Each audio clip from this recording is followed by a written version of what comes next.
Қос жүрек бірге соғып тыныстады. Баршаға бақыт әнін жар етеміз.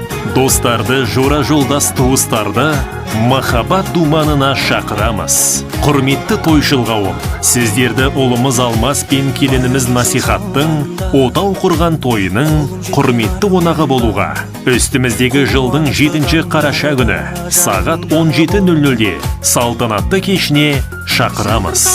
Мекен жайымыз Талдықорған қаласы, Восточный шағын ауданы, Алтын ғасыр мейрамханасы. Той иесі Рысбала.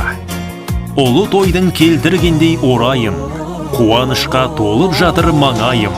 Бір баламыз екеу болды мінекей, тойға келіп батаңды бер ағайын.